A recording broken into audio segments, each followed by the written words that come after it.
Sessoms is going to be back from Elizabeth.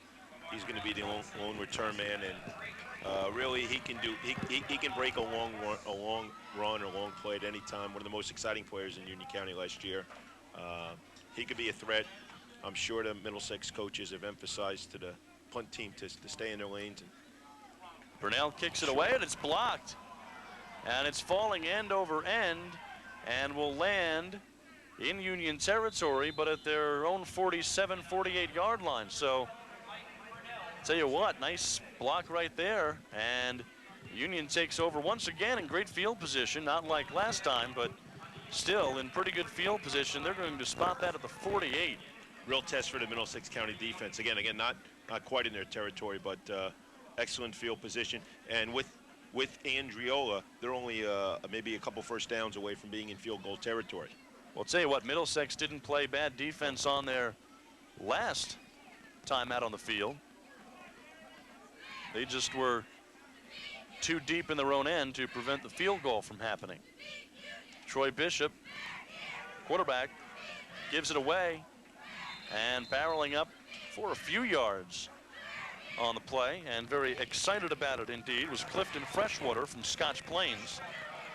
5'9", 165 pounds, and he picked up 5 on the play. Gary D'Amelio Carteret was there to bring him down, hustling from his defensive line position.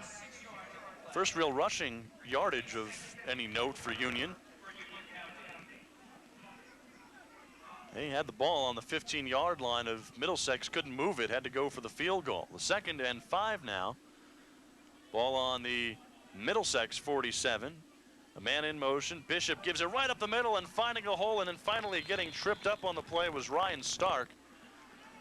Stark got tripped and then was able to pick up a few extra yards as he went airborne. Stark is 5'11", 215 pounds from Cranford.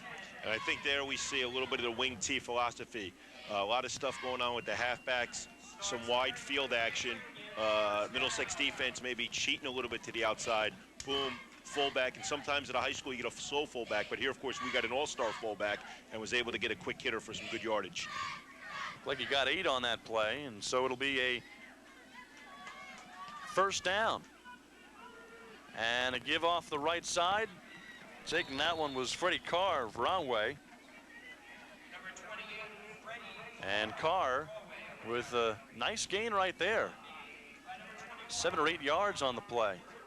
Call it 7. It's going to be a 2nd and 3.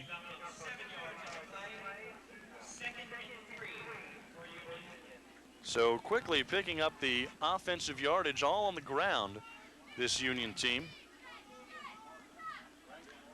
9:25 left opening quarter. 3-0 Union leading Middlesex. And split backs behind Troy Bishop. One receiver out wide left. Bishop taking it, giving it up the middle. He faked it, and he had one of the defenders going after him. That was Gary D'Amelio who went after Bishop. And they get the first down. Going to be 3rd down and short. Some good work being done up front in the trenches for Union County by Lyndon T. Mate, Ricardo Martinez, and Andrew Zarro. New Providence's John Crowful. Doing some good work with a lot of movement up front. 3rd and short for Union. We're under the 9-minute mark now. Union goes with a 3-back backfield. Bishop gives it off, and a big spin move by Freddie Carr is able to get him the first down, it looks like. He might be a little short. Let's see. You may have to bring out the chains on this one. That was Old Bridge's Aaron Souza, who almost had that tackle in the backfield. Just missed him, as you described. Carr spun around, but almost a big play. Did get enough for the first down. Yes, indeed he did. And the ball now on the 25-yard line of Middlesex. So Middlesex, which put up a good defensive stand on their first time out on the field, not allowing any yardage but giving up the field goal, now has surrendered almost 30 yards on this drive. 7:45 to go in the opening quarter, 3-0 Union. And it goes off the left side to Freshwater, who's able to pick up a good chunk of yardage before getting knocked down. And in there on the stop was Frank Gorley of Middlesex. Looked like there was a fumble at the end of that play at Union recovered. One of the linemen they ran away from that time, but also doing a good job for Union, is Chris Tyne. Chris Tyne is 6'3", 260 from Brearley. Of course, Brearley getting a lot of airtime in ink with Super Bowl hero Tony Siragusa of the Baltimore Ravens. That's his alma mater. And Chris Tyne continuing some of that tradition that Siragusa helped create. 7 minutes left in the first quarter. Let's hope he doesn't carry on all of that tradition. That would be a big weight to carry. Bishop will keep it himself, rolls out right, thinks about throwing, is going to get taken down for a loss. Chasing him down, Jason Carter of North Brunswick down on the far sideline. Jason Carter at 5'10", 190, just running Troy Bishop down. You talked about Sal Petruzzi being a little undersized. Jason Carter, for a linebacker, would also fall into that category, but always all over the field for North Brunswick. A real hard hitter and just a really good football player. And what impressed you about that play was he kept his angle, didn't panic and go after Troy Bishop, just kept chasing him towards the sidelines. We didn't get any positive yardage. And wasn't fooled, you know, with all that running, 5 yards. You thought that maybe Middlesex would be able to be vulnerable to a play-action play or a rollout, but they did a really good job on that play. So a nice defensive stand right there by Middlesex. I think we had a flag down on the play. There you go. Late flag. Out on the far side of the field there. See where they mark it back. It was going to be a first down. Close to it. Dead ball foul. So that'll hurt him, bring him back to the 30. They had gotten the first down, but the penalty will bring them back. So they'll be on the Middlesex 30. So the Middlesex defense catches a break right here. Would still be an awfully long field goal.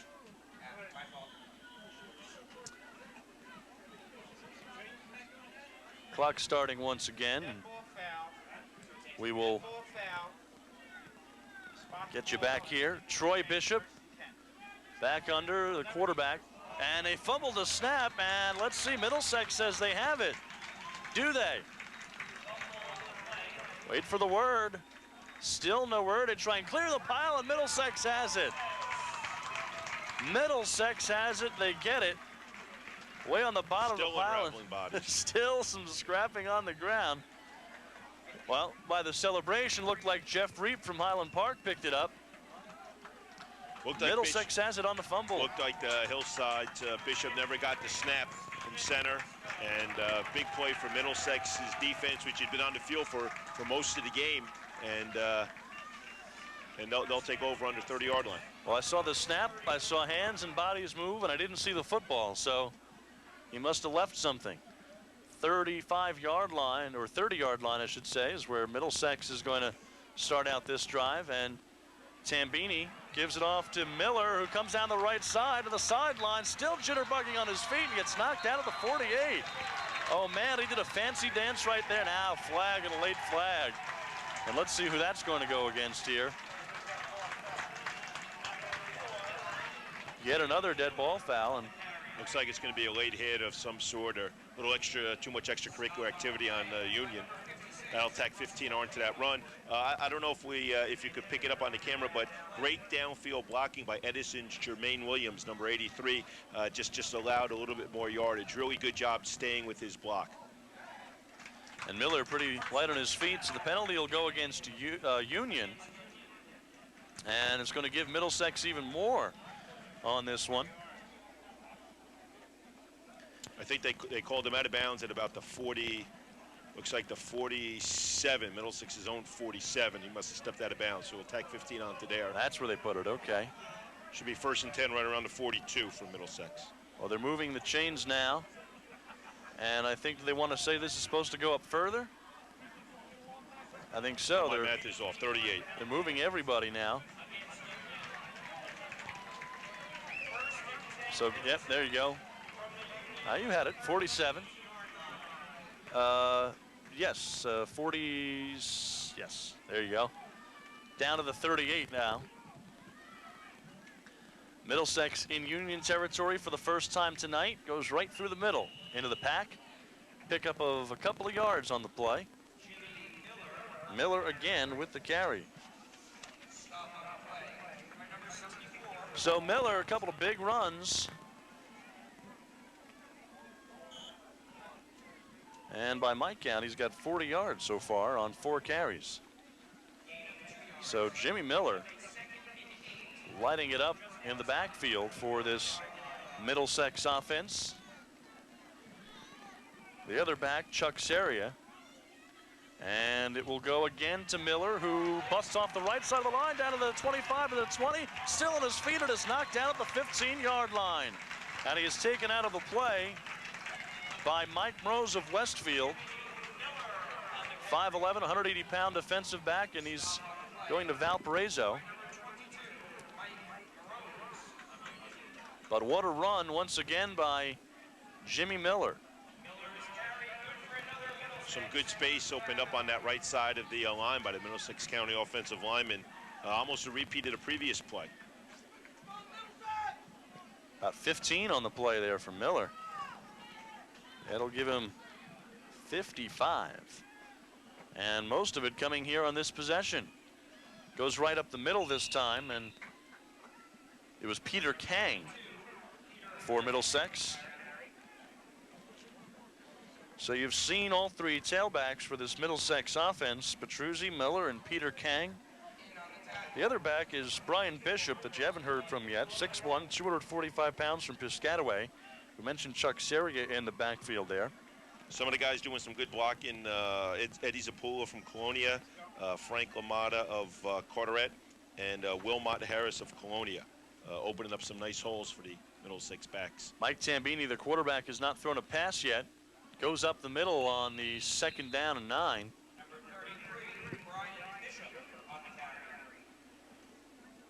And that's Bishop, who picks up a couple of yards. Let's give him 3. And it'll be a 3rd and 5. The ball on the 10-yard line. So Middlesex is deep as they've gotten so far. Don't know if they have any plays like this in, but Tambini for Edison during the fall, really good rollout passer, and you know, tough to grasp and track down. So let's see if they can maybe do some of that, get him moving out of the pocket.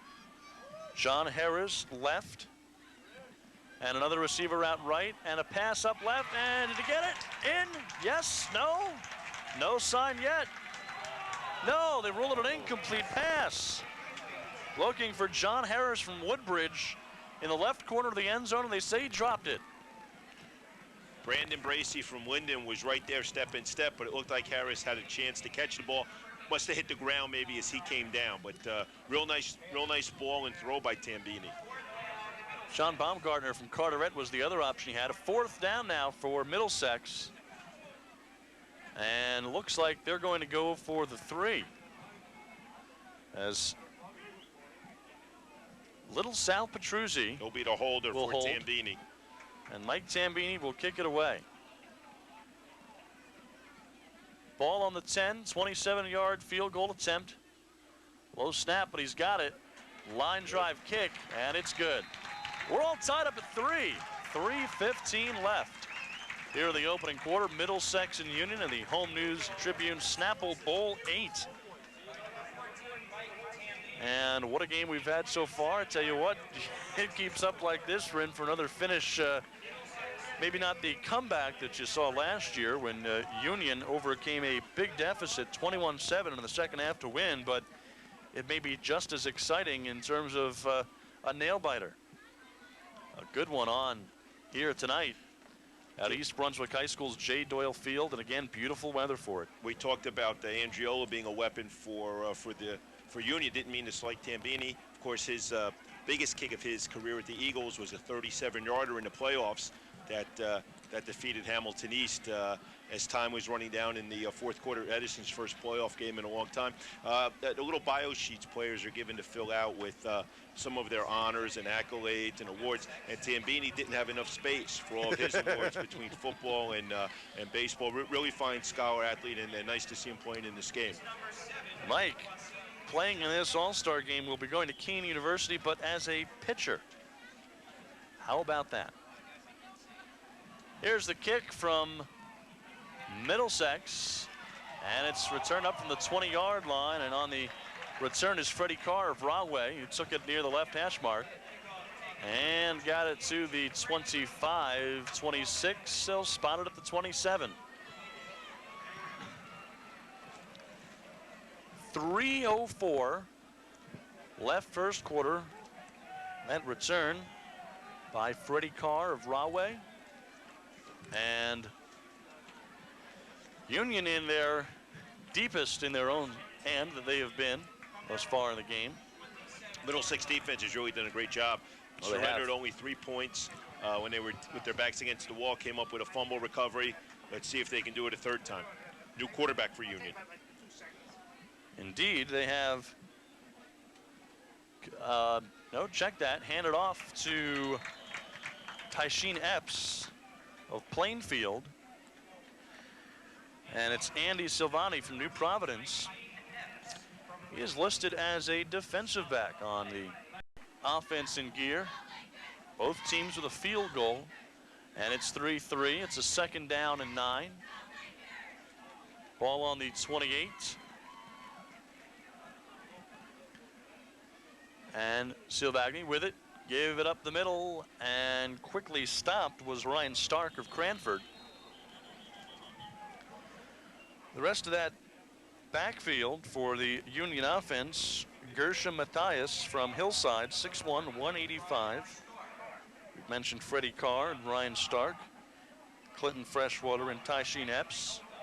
Kawan Lewis from Hillside at 6', 175, and Jonathan Scarper from New Providence, who was headed to Lehigh. New Providence, the Mountain Valley Conference champions, 9-2. Middlesex defense at this point is getting a little bit of push off the ball, and everything seems to be going a little bit backwards for Union. We'll see if that continues in a passing situation.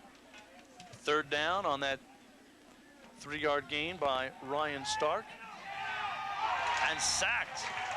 Oh boy. What a nice play and a nice read by Clarence Goodman of Old Bridge. 6'3", 210 pounds of smacking him down to the grass. Real good surge. He beat his man, and just Silvagni was in trouble, never had a chance. Again, Middlesex defense, they've given up 3 points, but they've done a fantastic job. And they might get their best field position as we enter the final minute of the first quarter. Silvagni with a 9-yard loss on that sack. And it'll be back to the 23-yard line. Looks like he'll stay in the punt. On this fourth down, they'll have to kick it away very deep. And he will do the kicking, Will Silvagni. High kick. Couple line drives we saw before, but the first high kick we've seen, and down by Union in their own end at their 43-yard line. That was Joe Parlapiano of New Providence who downed it. Middlesex gets some good field position here and a chance to take the lead if they can capitalize. 18 seconds left in the quarter. The Middlesex team, of course, both of these teams don't really have a head coach in particular. Mike Purnell is a new quarterback in the game, and Purnell gives it off to Petruzzi, who runs through a hole and picks up 4 or 5 yards. He is fast, and we've got 5 seconds left in the first quarter, and that's pretty much going to be it. They'll let it run out. There's the whistles and there's the horn, and that'll do it. 1 quarter in the books at J. Doyle Field in East Brunswick. And it is 3-3. Union and Middlesex tied. Jimmy Miller, the story on the ground thus far for Middlesex, with 55 yards on 5 carries, but both teams only able to get a field goal out of the first quarter of play. Not much on the ground or anything in the air for that Union squad. Neither quarterback has completed a pass at this point. It's going to do it for the first quarter here. 3-3 Middlesex and Union, and we'll be back with more. You're watching PCTV. Snapple Bowl 8. Ready for the second quarter to start. Middlesex with the ball. And going long is Mike Purnell, and it is a complete pass. Yes, looks like he got it close to the goal line. And with the catch, Jermaine Williams. 6'4", 185 pounds from Edison, and Williams had the height to get to that ball. We talked about Williams' downfield blocking a little bit before. Showed he can do more with his hands than just block. Real nice catch and nice play by the Middlesex offense. Good ball by Mike Purnell. A 34-yard pass by Purnell, his first series in the game, and Purnell with that pass to Jermaine Williams has his first completion and puts Middlesex in primo scoring territory. 3-3 the score. May not be that way for long. Purnell gives it to Miller, tries to get off the right side of the line and can't do it. He may have even lost a yard on the play.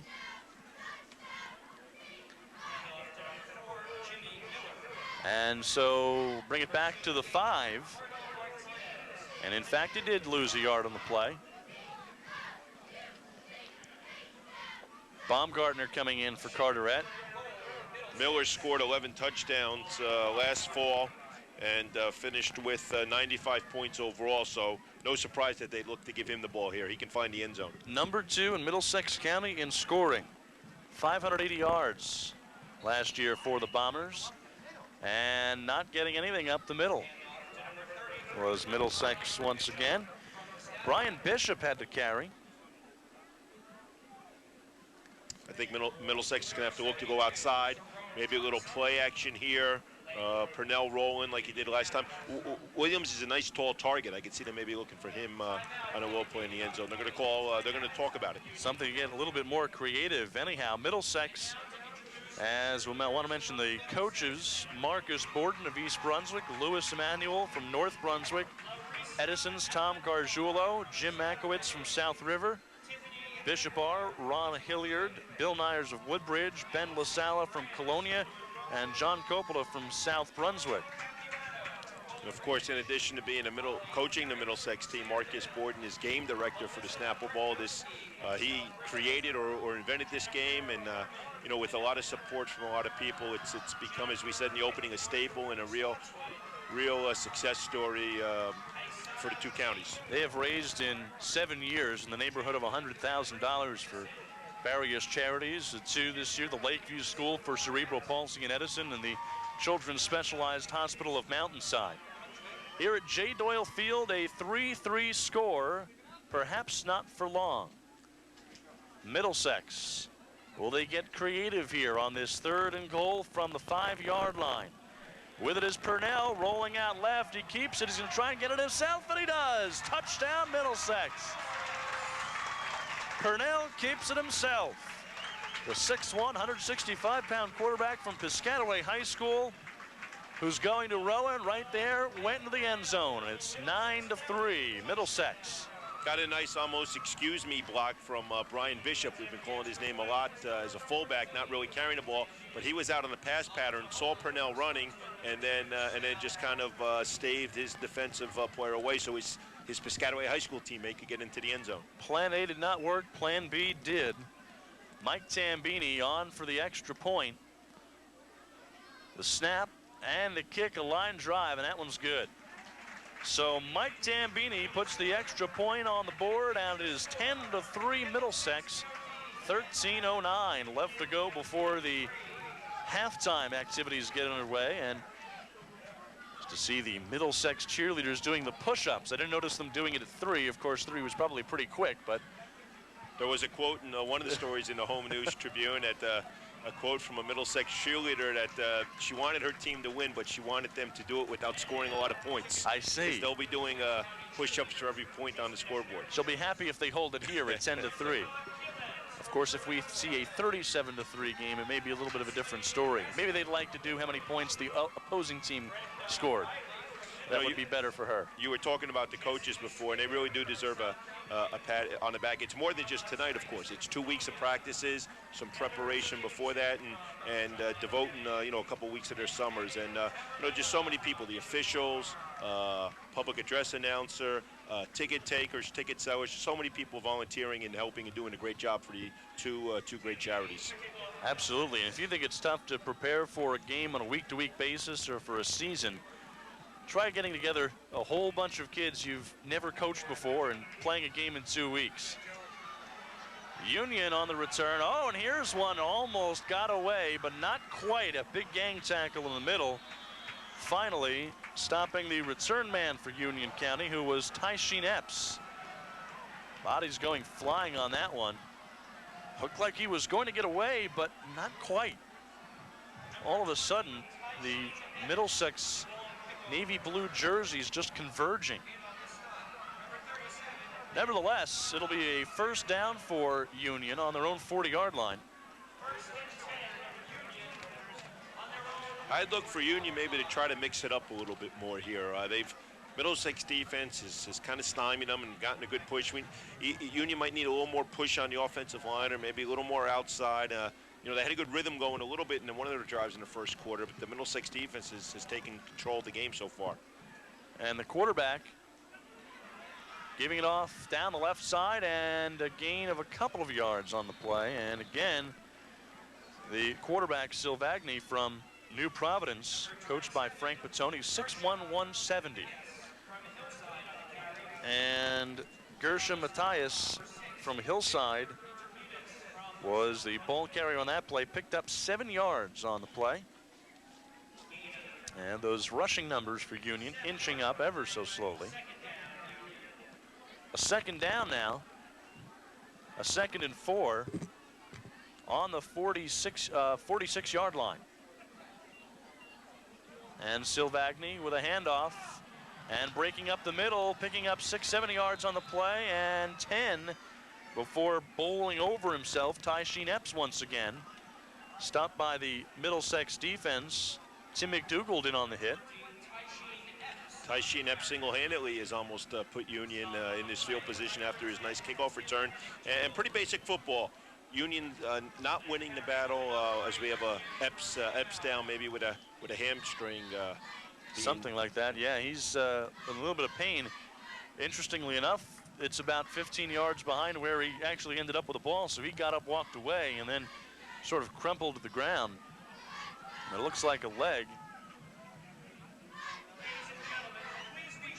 Some of the guys who have been allowing Epps to do some nice things on offense, the offensive line for Union, let's tell you who they are. John Croffle of New Providence at 6'2", 225. Joe Parlapiano of the same height and weight, also from New Providence. Jonathan Fanning at 5'10", 270 from Hillside. Steve Bobrowski at 6'3", 255 from Cranford. Nate Mooney at 5'11", 250 from Roselle Park. Andrew Zarrow at 6'5", 265 from Linden. Chris Tyne, 6'3", 260 from Brearley. And Ricardo Martinez, 6'3", 290 from Linden. The trainers from Arthur L. Johnson High School is Karen Maglicano. She is a Keene University grad, and Dmitry Chervinsky from Roselle Park High School, also from that same university. Phil Hostler, the East Brunswick trainer, the only one in the state who is both in the New Jersey and National Athletic Trainers Hall of Fame. How about that? Back underway here as Union is all set to go. Silvagni a handoff left side of the line, and no gain on the play. Fourth trainer from East Brunswick, former East Brunswick student, Lee Weiss, now a sophomore student trainer at Pittsburgh University that is, and was an intern with the Arena Football Jersey Gladiators. Interesting. It'll be a 2nd and 6. It was a gain of a couple on that play. Coming down to the 11-minute mark here in quarter number 2. 10-3, Middlesex leading it on a touchdown by Mike Purnell.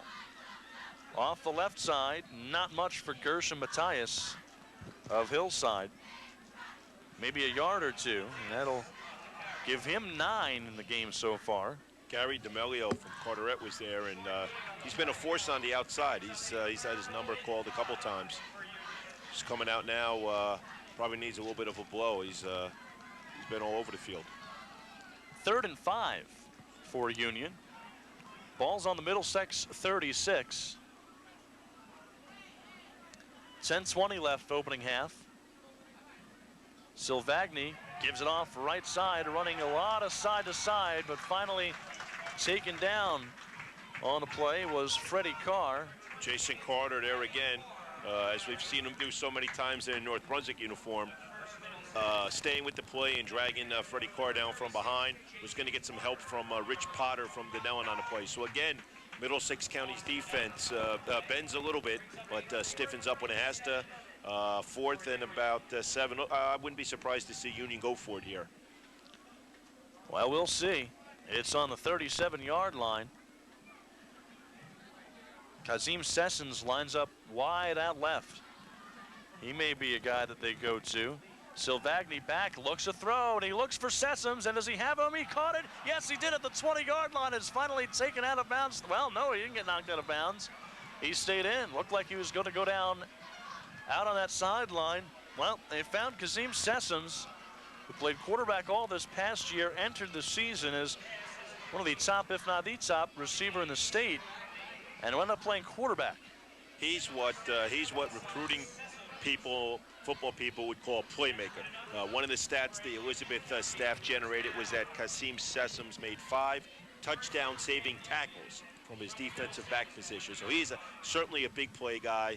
And they're going to want to get the ball in his hands a few more times tonight. He just makes things happen out there. And a good toss as well. Not to take anything away from Silvagni. He gives this one up the middle and no gain on the play. Well, that was a beautiful pass. And a 16-yard pass or thereabouts.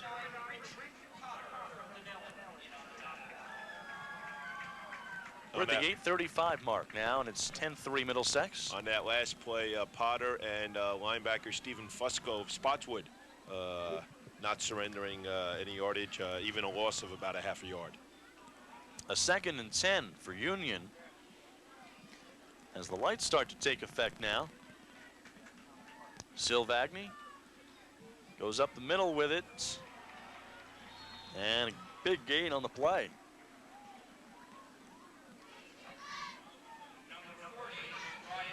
That was Stark with the carry.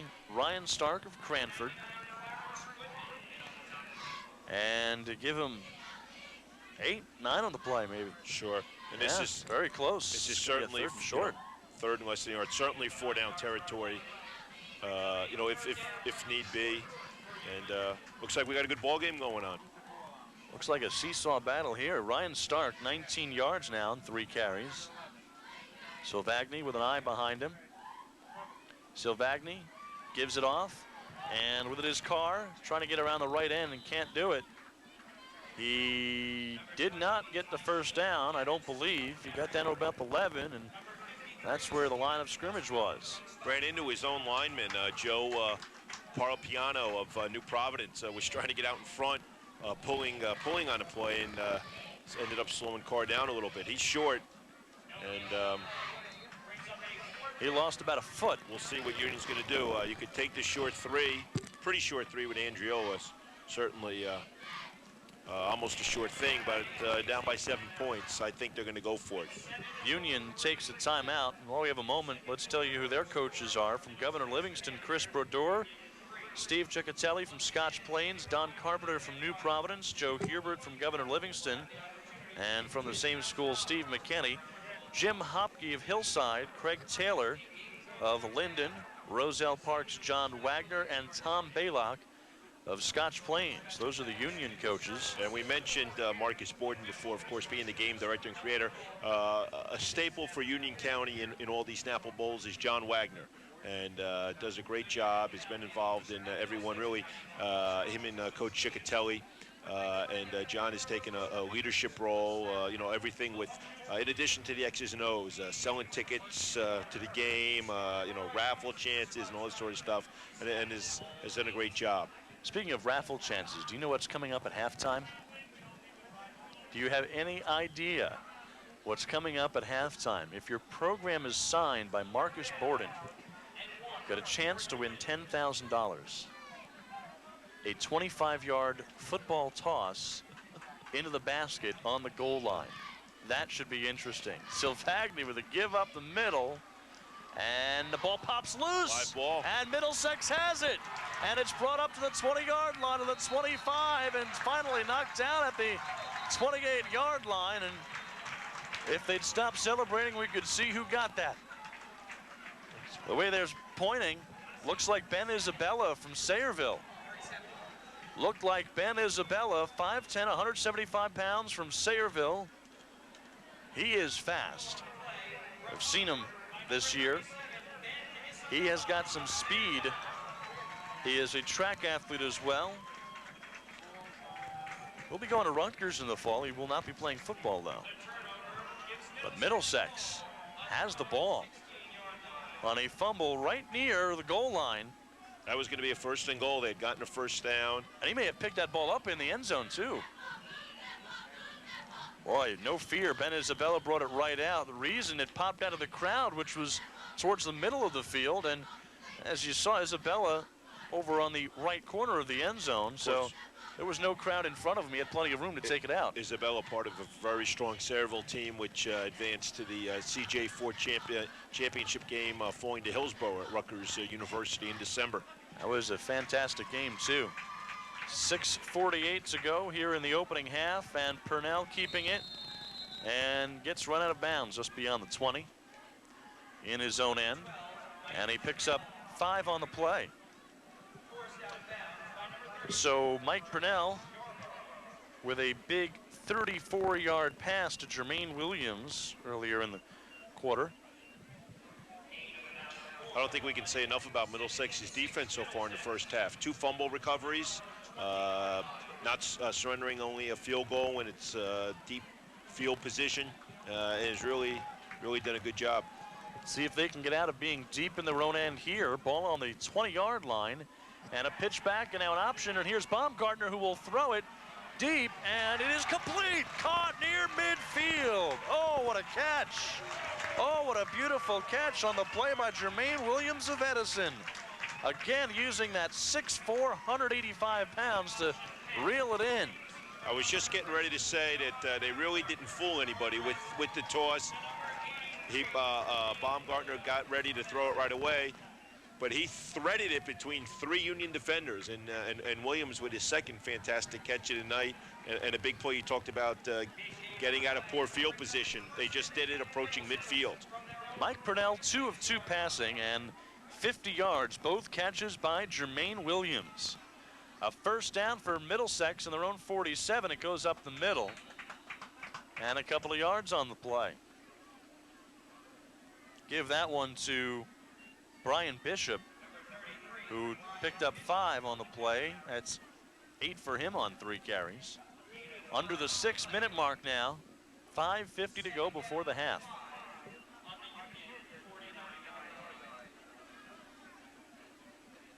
So Middlesex in Union territory now as they come to the line. Mike Purnell, 6'1", 165 from Piscataway High School. Purnell gives it up, Petruzzi, and he got a couple of yards, maybe. Talked about Petruzzi before being so fast. He rushed in the past two seasons over 2,100 yards. Over 2,300 yards just rushing the ball. Then throw on almost another 1,000 passing the ball, and you see what kind of weapon he was for Spotswood the last couple seasons. And this past season, the numbers 850 yards rushing, 750 passing. He has got some speed, and he's got some leaping ability in those little legs too. 3rd and 5, and faking it to Petruzzi, and a pass complete to Brian Bishop out of the backfield. Brian Bishop from Piscataway, so the Chiefs connection right there.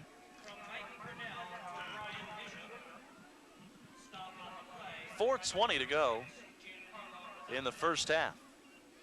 He was brought down on that play by Giancarlo Pisantes, a player from Burley. Good coverage, but a good pass by Purnell to his Piscataway buddy. It's another first down for Middlesex, and they've got it into Union territory. Purnell gives it off the right side. I don't think anybody realizes where the ball is. There were about 7 or 8 guys just standing around. And ultimately, Brian Bishop is the player who had it. And Bishop gains a yard.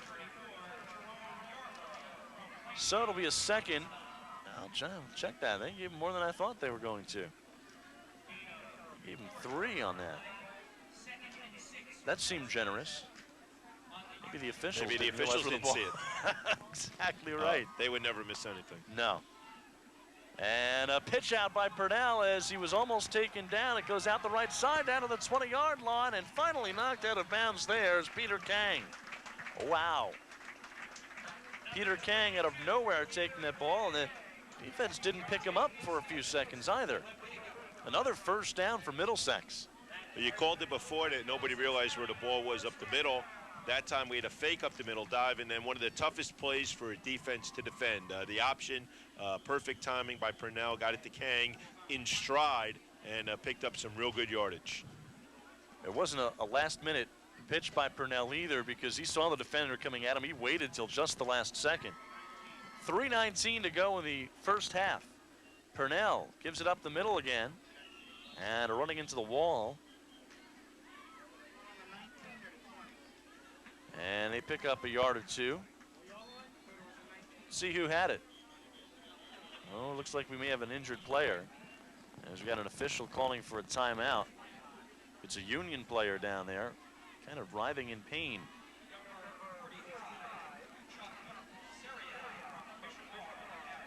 And that looks like Joaquin Colon of Elizabeth, who is down on the field. Defensive lineman at 5'11", 225. 3:03 left to go here in this first half of play. 10-3 is the score. Middlesex with the lead. A touchdown by Mike Purnell, giving Middlesex the 9-3 lead, and then the extra point by Mike Tambini, making it 10-3. Field goals on each side to start this game. Union starting the scoring early on a fumble deep in their own end by Middlesex, and then 10 unanswered points so far by Middlesex. You know, I think after 7.5 Snapple Bowls, I think we ought to come up with nicknames for the Middlesex and Union teams. They don't have nicknames, do they? No. Well, maybe we can get the fans to vote on that or something. We'll see. 3 minutes left here in the first half, and an injury timeout down on the field. As we wait for hopefully Cologne to be okay and able to go off the field under his own power. Just looking around, another great crowd. Stands almost full. You said the cheerleaders all in different colored uniforms, making it look like an all-star game. And if some of the people watching are a little taken aback by the helmets, some of them look a little different than they might during the season. What the players usually do one day at practice is exchange or swap decals. And sometimes, exchange them with their buddies, and they'll put some other schools' decals that maybe might give their helmets a little bit of a different look.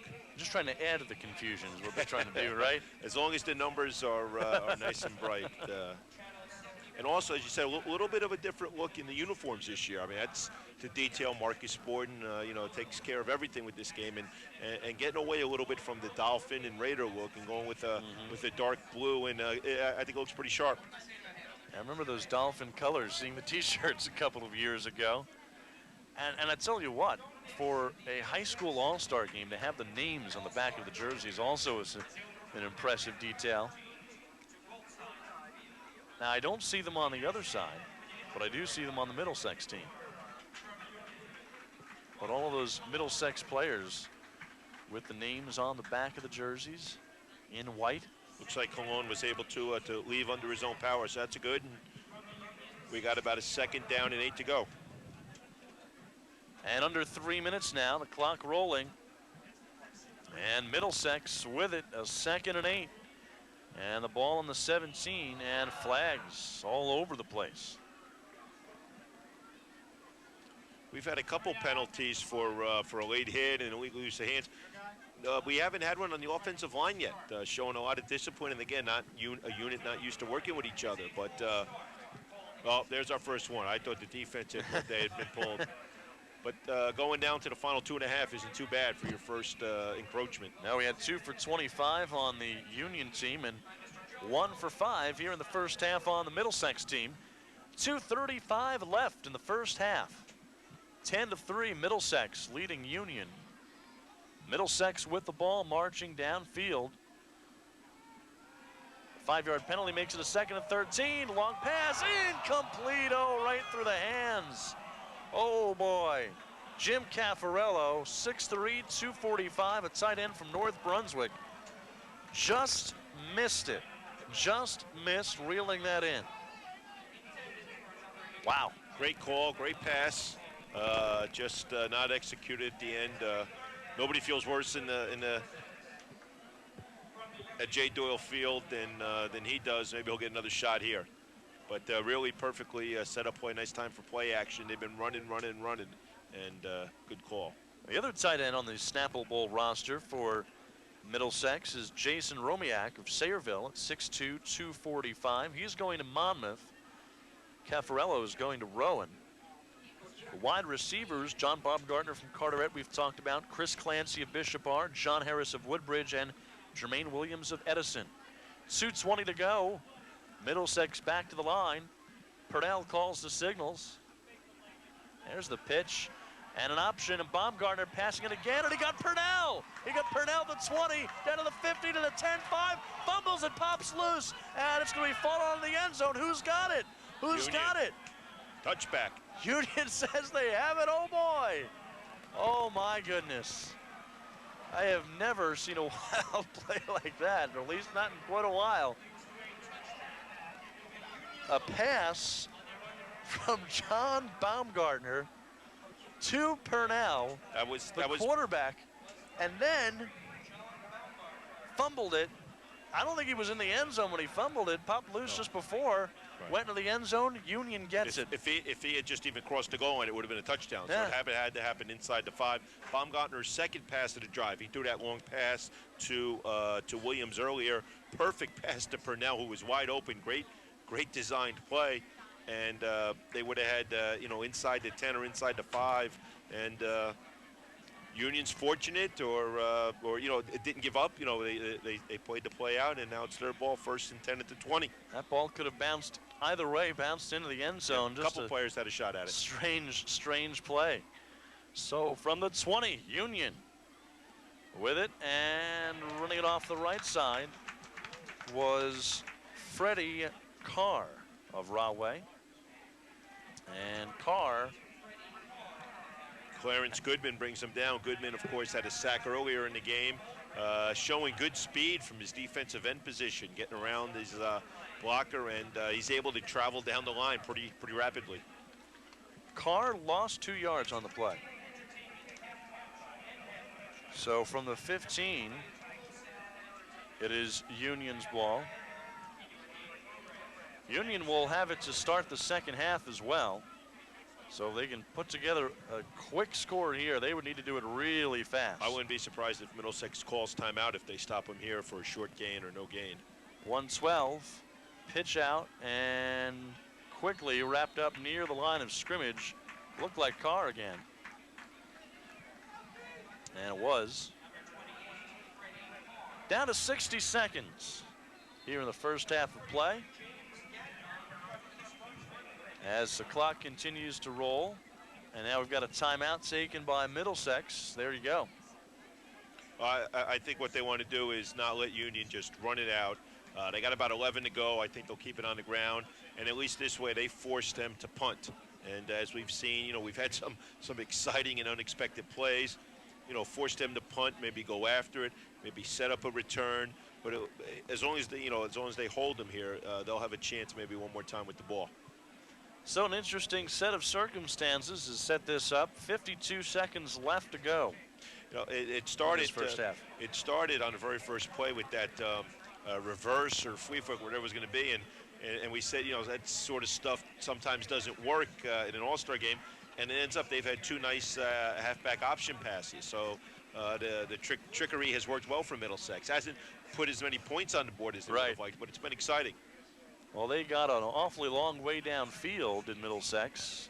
Started kind of deep in their own territory. Own 16 after the fumble recovery by Isabella. So a strange play began the drive and a strange play ended it, if you want to put it that way, with a few significant gains sandwiched in between. And Union coming out of the Middlesex timeout. Let's see if Union's content here just to run the ball, or maybe thinking that they have to make something happen and try to keep the ball away from Middlesex. Watch this. Kazim Sessons wide out right. I think they're going to look for him.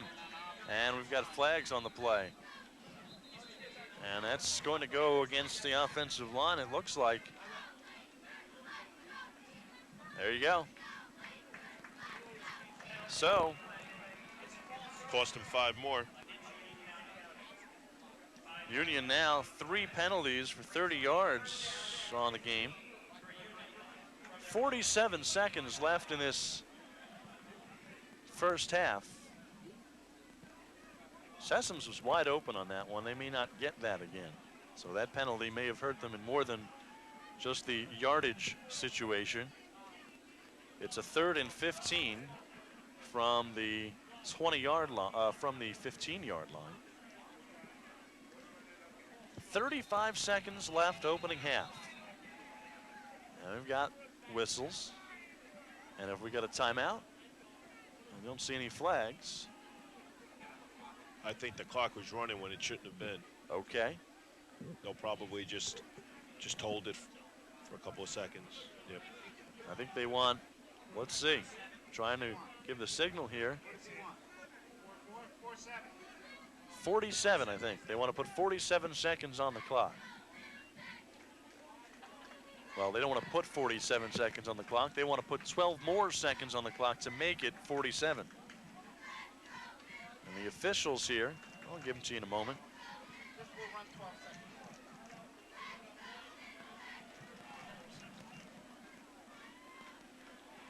Now they're trying to get the clock situation straight here. And everybody out there waiting. I think what they want to do is not run the clock for 12 seconds rather than add 12 seconds to the clock, but now they've got it up. There you go, 47 seconds. That's what's left here in the first half. Even the clock's a little rusty in the middle of the summer. They'll be all set come the fall, I'm sure. 47 seconds, that's what we've got on the clock. The situation all straightened out. Sessions running out long right. Keeping it now is Bishop, and he's run out of bounds at the 17-yard line. Knocking into a photographer wearing one of the many souvenirs that the DJ gave out before the game. Aaron Suzo and Clarence Goodman there forcing Bishop out of the pocket. That's his game, but he didn't have time to set up, and as you said, he was looking for Sessoms. But this worked out just the way Middlesex wanted. They're going to force Union to punt, and they're going to have time to run a couple plays. And Mike Burnell has thrown some nice passes in this game. So I wouldn't go to the refrigerator yet. We're going to have a little bit of action left. Stay right where you are. There's plenty of time left in this first half, as here's the punt. And it's a high kick, fielded and taken down at the 35-yard line. That's where it's going to be. Middlesex. Nice fair catch by Baumgartner, one of the most underrated plays in high school football, I think, is catching punts. And you give up so many yards sometimes when you let the ball bounce, you misplay, and that was a real good fair catch call. And in some traffic. Yeah, and really, has them in set up with 30 seconds left, and let's see what they do. I think Union defense is better spread out a little bit in sort of pass coverage, shotgun formation. A half minute. Purnell with it, looks to throw, wrapped up, he's sacked. Taken down at the Union 38-yard line, a loss of 3. Paul Johnston of Westfield making that stop. And Middlesex takes a timeout, will stop the clock with 17 seconds left. Big play by Johnston of Westfield. Not only did the sack lose some yardage, snuffed out that play, also ate up some time on the clock. Remember, Union will receive in the second half, so they'll be on offense to start it off. So if Middlesex can put some points up here, they'll prevent the score from being tied, or potentially tied at least, for a couple of possessions. As I look out there at the Middlesex huddle, you see a couple water boys out there, complete in Snapple garb, and even a nice logo on the 50-yard line for the football game. No detail has gone unnoticed. Home News Tribune Snapple Bowl 8 here at J. Doyle Field in East Brunswick, and last year it was a 27-21 victory for Union after trailing 21-7 in half number 2. But Middlesex leads the series 4-3. So Union trying to even it up, and Middlesex trying to take the all-time lead by 2. Purnell under center. 2 receivers each, left and right. Purnell looking to throw under pressure, throws and has it blocked. It comes up in the air, pop, and taking it is Union, and making the catch on it is Paul Fiore. Or check that, Paul Alvarez from Roselle Park. Now they're going to, well, I don't think they're going to call that an what's happening here? Are we bringing it back? Incomplete pass. I thought he had it. So did some of his teammates. Great pressure, great pressure on Purnell. And Alvarez, that's about the 3rd or 4th time you've called his name. He came up with that fumble to start the game. He's been around the football. And Purnell got hit as he threw it. And that's what caused it to kind of flutter a little bit in the air. 7 seconds left in the half. And it stops the clock, importantly, for Middlesex to get off one last play here. And Tambini in at quarterback instead of Purnell. And the pass downfield is intercepted by Union. It's brought back up to the 20 and finally stopped right there as time runs out. So they let just enough time run off. That will do it for half number 1. What a half it was. 10-3, Middlesex leading Union here in Home News Tribune Snapple Bowl 8. Mike Pavlichko and Joe Skreck along with you from East Brunswick's J. Doyle Field. And we'll come back with some halftime stats and a recap in a moment. 10-3, Middlesex leading Union in Snapple Bowl 8. 10-3, Middlesex leading Union at this point, and we are at halftime, and we are just about set to start the second half of play. And let's give you an idea of what happened in the first half. 3 scores. First 2 were field goals. The first one coming from the foot of Steve Andriola, who kicked a 32-yard field goal after Middlesex fumbled deep in their own end at the 15-yard line, and they got it back. Check, it was Alvarez who had recovered that fumble for Union, and then the other way, Middlesex was able to respond with a field goal, and Mike Tambini of Edison had scored a field goal. They've got some applause here in the background. Let's give you an idea of what's going on. They had a contest here from 25 yards out. Could you get it in the hoop? You got to toss a football through. And I'm not sure if we've got that, but I'll tell you what, somebody did it. We're getting some reports from the field. We're getting some reports, and that was Dave DiNapoli, we believe, the Nellen coach. Okay. And also just recently became a father. So it looks like the baby's college education fund is about to get started. Well, that was pretty neat. $10,000. How about that? And apparently, if a program was signed by Marcus Borden and you had it, you won. And I guess maybe they didn't have a second person, as I did see somebody else out there in street clothes who had taken a shot at it and missed high. It went from the 35-yard line on one side of the field to the 40 on the other. And oh my goodness. Well, how about that? We talked about that in the first half, and I didn't think we'd see anybody do it. But how about that? Well, we've seen some $10,000 winner. We've seen some good throws from the Middlesex quarterbacks and the running backs, but nothing that will top that. That's kind of like often you see at the Sugar Bowl where they have like the field goal contest, kick a field goal from like 40 yards to win a big prize. But I've never seen that at a high school football game, and that was really neat. Well, my goodness. All right. Well, back to the scoring recap, which sounds bland at this point, but Andriola, a 32-yard field goal for Union. Mike Tambini, a 28-yard field goal for Middlesex, and then Middlesex going ahead, scoring their 7 out of 10 unanswered points on a 5-yard touchdown jaunt by Mike Purnell with 13:09 left to go in the first half. And that's where we stand right now at 10-3, Middlesex leading Union. And of course, Middlesex, who was the recipient of the kickoff in the first half, will kick it away to Union here in the second. Leading it, Middlesex, 10-3. As you mentioned in the first half, I think we need to come up with nicknames for these two teams because they don't have them. I think Snapple Bowl 9 deserves it. Perhaps you're thinking some sort of Snapple flavor. Well, that could be. That could be. We have Lemon kicking it off.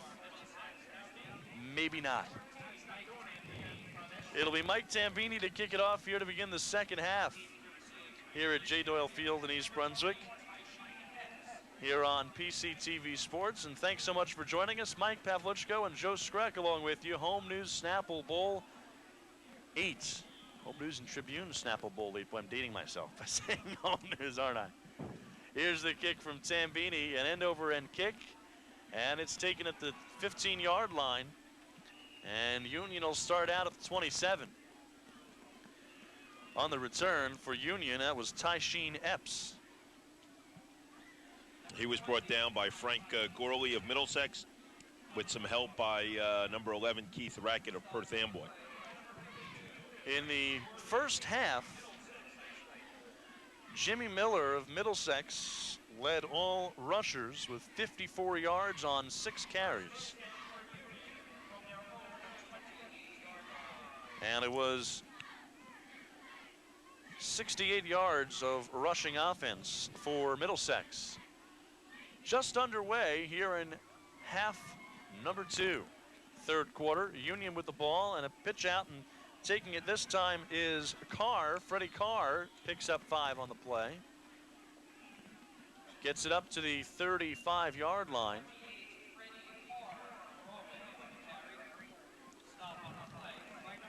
(10-3) Middlesex with the lead here in the third quarter. Middlesex with a 4-3 Snapple Bowl lead. They've won 4. Union has won 3. Union won the last one 27-21. This game being played every summer now for the 8th season. Children's Specialized Hospital of Mountainside, Lakeview School for Cerebral Palsy in Edison. The beneficiaries and the players on the respective sides visit those schools during their 2-week training. Off on the left side on the carry, Clifton Freshwater, Scotch Plains, 5'9", 165 for the Union team. Bringing them down from Middlesex was Aaron Suzo, another player whose name we called, and that was pretty much held to no gain or maybe a yard. Be always interesting to see the halftime adjustments made in a high school football game. See if the Union team is fresh. We noticed that they huddled up behind one of the goal posts. They didn't bother going to the locker room, so maybe they have a little extra energy in them. We'll see. They seem to do that every year. 6 yards now, 2 carries for Clifton Freshwater. 13:20 and the clock rolling here in the third quarter. Union split backs. The quarterback Bishop gives it, flags on the play. And a fumble, and Middlesex has it. Middlesex gets it as it's Rich Potter of Dunellen to recover the fumble. And Middlesex will have the ball in great field position inside the Union 40-yard line. The 37 is where they'll start. Pretty good second half so far for Denellen people. We're told that Coach DiNapoli is the winner of the $10,000 prize, and Rich Potter not quite as lucrative, maybe to some people, but a big fumble recovery for Middlesex. I believe that's her third fumble recovery of the game. And Middlesex with it, and it was 2 for them. Now they give off to Jimmy Miller once again from Sayreville. The Bomber, 5'11", 175. Second in Middlesex County in scoring this season. 580 yards and 11 touchdowns. And Miller picked up 5 on that play to give him 59 on 7 carries. And of course, we mentioned Brandon Hoyt before, Jimmy Miller's teammate. One of the rules of the Snapple Bowl is if you play in the North-South All-Star game, you are ineligible for this game, just to spread around the wealth a little bit and give more players an opportunity to be an All-Star. Still some very, very talented players in this game on both sides. Tambini goes up the middle to Bishop, Brian Bishop of Piscataway. And Bishop's able to get down to the 25-yard line of Union. Just to expound on that, in North-South, you're only allowed 1 player per team. So obviously, every team could supply an all-star, and several, many schools could supply multiple. And the only other rule change, people listening were thrown off by 13 minutes left in the half, is that we're playing 15-minute quarters, and we're just about at 12 minutes now, which of course is the high school rule. Trying to ease them in to the college game, if you will. Some of them not playing in college, of course. Some of them playing different sports, as is the quarterback Tambini, who hands it up the middle. Tambini may have gotten his team a first yard with that handoff, and indeed he did. So Middlesex picks up another first down. They move the chains once again. We talked about Mike Tambini. He is from Edison. He is also the winner of the Home News Tribune's Gene Haley Memorial Scholarship Award. Offensive Player of the Year in football, Player of the Year in baseball, MVP of the GMC baseball tournament. And he's going to play baseball in college. Tambini hands it off on the left side and quickly tripped up down to the 15-yard line. On the play was Peter Kang. Kang knocked off his feet by Brandon Bracey of Linden. And just for those who might know, Gene Haley, late Gene Haley, was a great high school sports writer for the Home News, many years, decades. Really did a great job. Always had the student athlete's best interest in heart. And now his son John, of course, is a high school writer, and his son Rich works as layout and copy editing at the Home News Tribune Sports Department. Covered high school baseball for several years. Tambini giving it up the middle to Jimmy Miller once again. 10.5 left here in this third quarter. And another first down for Middlesex. So they continue to move the chains. 63 yards now and 8 carries for Miller.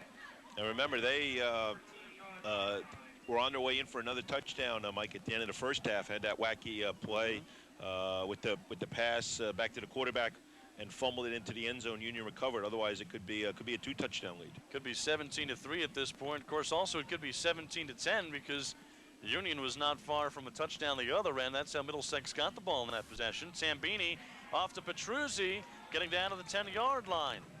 And a 4-yard gain for Sal Petruzzi, as fast as his little legs can carry him.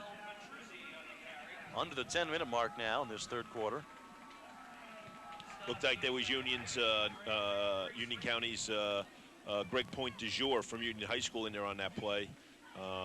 Fine defensive back. We talked a little bit about how small Sal Petruzzi is. He's 5'8" and 150 pounds. But he is fast. 2 receivers out right for Middlesex. 9:25 left third. Pitch out goes to Kang. Kang wrapped up at or near the line.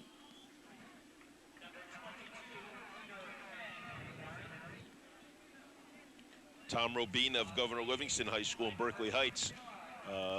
Governor Livingston and Mountain Valley Conference School. Plays schools like Immaculata, Hillside, A.L. Johnson, and Clark. Nice tackle by him from behind. Leaves him about third and looks like maybe about 5 or 6. Tell you, Middlesex has really been able to move the football. Not maybe as consistently as you'd like, but they've been able to move it in good chunks at times. Under 9 minutes now left in this third quarter. 10-3, Middlesex was with the lead and the football inside the 10, and Sambini gave it up the middle, and getting quickly wrapped up on the play was Petruzzi. Stops in there, Paul Alvarez. We've mentioned his name several times tonight. 5'10", 185 pounds, linebacker from Roselle Park. Some of the other linebackers for this Union team: John Scarpa from New Providence, Greg Point du Jour, 5'10", 190 from Union, Gary Coussar, 5'10", 200 from Scotch Plains, Jerome Yarborough, 5'11", 180 from Plainfield. And we've got a field goal attempt now for Middlesex. Tambini on to kick it. Ball's on the 8 now. It's muffed, and Tambini holding it and trying to pass it, and he throws it away, and it gets intercepted in the end zone, it looks like, and it's going to be a touchback. So Tambini intercepted on the muffed attempt at a field goal, and Union's going to take it over on their own 20-yard line. That was a play where maybe sometimes you want the defensive back just to knock the ball down, but because he was in the end zone, it turns out to be a very good interception. It'll give him a little better field position at the 20-yard line. So that one works out well for the Union defense. Looked like it might have been Alvarez again. He is all over the ball. He is just everywhere. 7:44 left third quarter, and Union with the ball now on another Middlesex turnover. Union goes up the middle, and Carr is not able to get anywhere. Actually, he did pick up some yardage on that play. It's tough to follow those linesmen. It's dark, isn't it? Well, they've done a great job with this field, and you have to remember, of course, that it's the off season for the grounds crew too. I think it's the off season for the chain gang too. The down marker holder was a little late moving, got about 5 or 6 running behind the blocking of Linden's Andrew Zaro at center. Call that a gain of 6 for Carr. And a handoff by Silvagni, who's back in the game now at quarterback, and Clifton Freshwater with the carry, good for the first down. So Freshwater with a carry of 6 after Carr had a carry of 7. And that's good for the first down for Union. They'll move the chains. I think that's the best surge we've seen from the Union's offensive line in a while. Little pitch, giving Freshwater some room. Gives them first down and 10 at their 35. I look for maybe if Union gets a chance, maybe go back to the passing game, trying to get the ball in Sesam's hands. That was pretty successful in the first half. Good things are going to happen, of course. Also, maybe be alert for a pass back to Sesam's behind the line of scrimmage, and then he can throw the ball. Several options that Union offense has. They haven't been able to do much with it tonight. We'll see if they can orchestrate some type of a comeback here in this second half. Silvagni with a give up the middle. Nothing doing. Stopped by a wall. Rich Potter again from Denellen, and Stephen Fusco of Spotswood amongst a handful of Middlesex County defenders. Those are the guys who stopped Freddie Carr of Rahway with that carry. Carr did pick up 2 yards on the play. 5:45 time remaining, quarter 3. Home News and Tribune Snapple Bowl 8 from East Brunswick's J. Doyle Field. 5:35 left. Third quarter. Pitch out, up a couple of yards. Not much of a gain. Clarence Goodman there again. The Old Bridge defensive end has been around the ball quite a bit tonight. Call that Carr.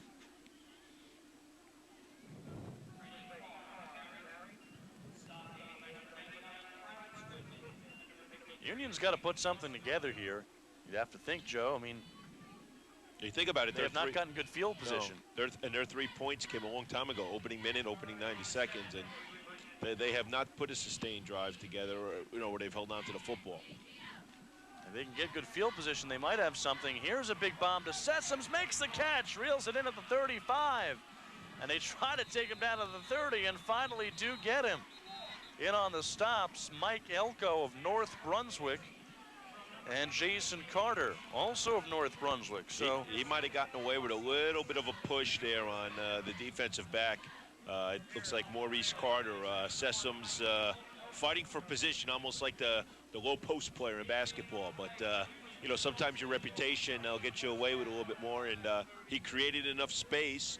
So Wagner put the ball. I think if you put it near Sessoms, he's going to come up with it. Really remarkable when you consider he didn't even play wide receiver last season. So a big long pass, 25 yards for Bishop, and it'll be a first down for Union. Goes off to Clifton Freshwater. The pass from Silvani on that last play, the big long pass. And Silvani now, 2 passes, 41 yards. I think both completions to Sessoms. So I wouldn't be surprised to see Union keep going that route a little bit. Just even if it's a short pattern, getting the ball into Quasim Sessoms' hand. Maybe even putting him out there a little bit more, using him as a decoy. This is a 2nd and 8 now for Union. Silvagni goes to Carr, and he was able to break through and got down to the 15-yard line. Boy, he just busted right through. Touchdown saving tackle, I think, by Jason Carter, North Brunswick. Again, Jason Carter, it's for a linebacker or a college prospect, not great size, 5'10", 190, never gives up on a play. A relentless pursuer, many tackles from behind. I can't figure out how he got through that wall of defense. Looked like he hit the wall, and all of a sudden I saw a player kept going. We've seen a lot of that tonight, but for one of the few times we saw him break the initial tackle and pick up some good yardage. 1st and 10 at the 15 for Union County. A first down, and Silvagni calling the play. Man in motion is Epps to the right. And it goes to the right. It goes to Freshwater, who gets down to the 10. Pick up a 5 for Freshwater. Pretty good block there by number 71, Chris Tyne of Burley. Just giving Freshwater a little bit of space. He kind of, I wouldn't say he really blocked 2 guys, but he just kind of like, you know, held his ground and kept them busy and able to pick up 5 yards. Some players we haven't mentioned yet on the Union side on offense. Dan Lamond, 6'2", 240 from Summit, who was a personal trainer in his spare time. And Jamar Turner, 6'3", 225 from Linden. Both are tight ends on this Union squad. And Silvagni under center once again. And is that Sessoms out far left? It's not. He's got a man looking and keeping it. Silvagni, he'll run into the end zone to get a yes, touchdown. He just made it in the near corner. And it is a 10-9 ball game pending the extra point. I see 3 Middlesex defenders, Aaron Suzo, Rich Potter, and looks like Mike Nemeth of Monroe. Hands on their knees, hands on their heads. All had a good shot at Silvagni. He showed some nice scrambling ability there, and we're in PAT away from a tie ball game. So Silvagni, a 10-yard run. And it is a 10-9 ball game, and now on to kick the extra point. See if they've got Brandon Bracey, it looks like, or is that, no, that's Steve Andriola. Andriola from Union, 5'11", 185. 29 of 31 during the season for the Farmers. So Wagner will hold. Here it comes. Will it be a tie ball game? Line drive kick, and it is tied. We are at 10-10. Middlesex and Union. So it may not have the comeback aspect of clock operator Chris Matici, and in charge of it all, Glenn Odato. 2:03 left in the 3rd quarter, and we have a 10-10 score. And Union getting set to kick off. Back deep on the return unit John Baumgartner, Carteret, and Sal Petruzzi of Spotswood. He takes it, loses it at the 5, picks it back up, and they're going to call him down at the 5-yard line. That's where Middlesex is going to start out. So if Union can put together a good defensive stop here, they might have some good field position and a chance to take the lead. 10-10 is the score. Union and Middlesex, 2 minutes even left to go here in this third quarter. So Vagny's scramble capped a 10-play, 80-yard drive. Really the best drive we've seen Union put together. Their only other points came on a field goal after a fumble recovery. So really, first time the Union defense has gotten a bit of a respite in the game, and maybe we can see if they're going to be strengthened by that. So the Union defense all set. Middlesex offense out there ready to take over their own 5-yard line. Tambini gives it up the middle. Jimmy Miller got tripped up before he could get too far. Gain of about a yard for Miller. Has by far had more carries than anybody else on these two teams tonight. Looked like Gary Kusar of Scotch Plains was leading away with that hit. Kusar, as we said, from Scotch Plains, and he should have a real good idea about what Union defense wants to do. He played for Coach Steve Ciccatelli, who's Union's defensive coordinator. We told you about the Middlesex skill position players. We'll tell you about their line. Matt DeSantis and Ed Hernandez are the two centers from South River and Perth Amboy, respectively. Minute 15 left here in quarter number 3. Middlesex the ball. Tambini passes, airs it out long downfield, incomplete. Beyond the outstretched arm of Jesse Lewis, who's the defensive back for Union, 5'10", 185. A little taller, he might have had that one. I like that play call a lot. Even though an incomplete kind of stretches the defense a little bit, either your player's going to catch it if it's thrown properly as it was, or it's going to go incomplete, and you know, leaves you with a 3rd and long. But still, I think a real good call by the Middlesex staff. John Baumgartner is coming back out on the field now for Middlesex, and he had that option play before. As you saw, a 3rd down now. He's thrown two option passes today, so that's certainly something to keep an eye on. See what happens here. Tambini calls the signal, gives it off, and bringing it up to the 15-yard line of the 20 and knocked out of the 25-yard line. And that's Peter Kang from J.P. Stevens. I'm not sure. It's a 1st down for Middlesex. I'm not sure who's calling the plays. I know Ben LaSalle's involved, but Ben LaSalle is the offensive coordinator for Middlesex. Real good. You know, you stretch the defense with that fly, you know, that fly pattern, and then you come back with a draw play, and of course doing a lot of it on his own was Peter Kang. But a real good couple of series. Get their backs out of the end zone, and they got 1st and 10. 1st down for Middlesex. Their defensive coordinator, by the way, is Bob Molars of Carteret. They also have Carl Grillo from Perth Amboy on their staff.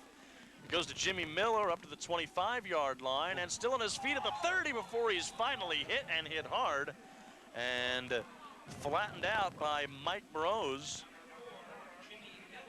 5'11", 180 from Westfield.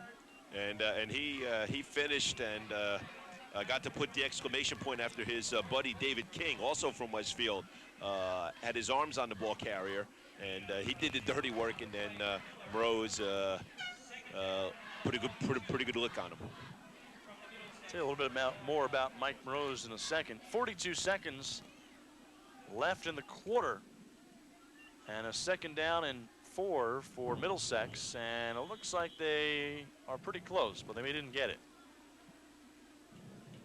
Mike Burrows from Westfield talking about his, I guess, biggest memory that'll stand out was a win over Plainfield, 44-25 this year, where he had 104 rushing yards, 2 touchdowns, 2 interceptions, and 15 tackles. It's a pretty good all-around game. I would say so, yes. It was very close to a 1st down. They're going to bring out the chains. That's how close it is. In fact, 19 seconds left here in the 3rd quarter. 10-10 is the score. Middlesex and Union, both sides putting on a heck of a ball game tonight. The guy responsible for a lot of the scoring for Middlesex, or at least the big key scorer, was Mike Purnell, the quarterback. What a big run and a couple of nice passes. It's a first down for Middlesex. With 19 seconds left to go in quarter number 3. Ball on the 33-yard line.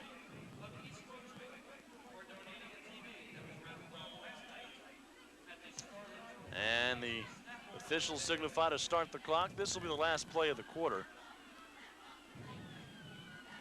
If they get it off. 9 seconds left and the clock counting. 5 seconds, now the snap. There's Tambini, gives it to Jimmy Miller, and he doesn't get anything. And that's the way we'll end the third quarter, right back where we started the game in the first. Even, 10-10 is the score. Middlesex and Union here in Snapple Bowl 8. And we will come back with the fourth quarter after this. And Joe Skreck along with you. Thanks so much for tuning in this PCTV Sports presentation. Home News and Tribune Snapple Bowl 8. Middlesex with the ball on a second down. And nothing doing right there. A little bit of a busted play. And Middlesex losing some yardage here as we get started in quarter number 4. 10-10 is the score.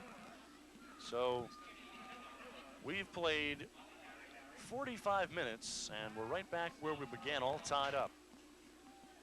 A 3rd and 12 for Middlesex from their own 30-yard line.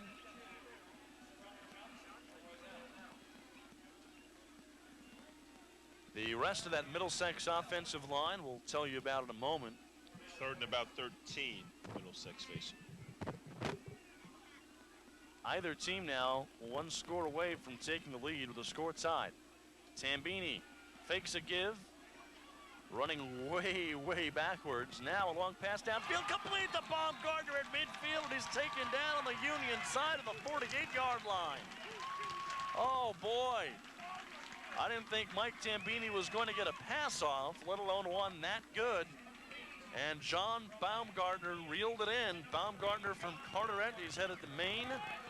Play as a wide receiver, and he just made a beautiful catch.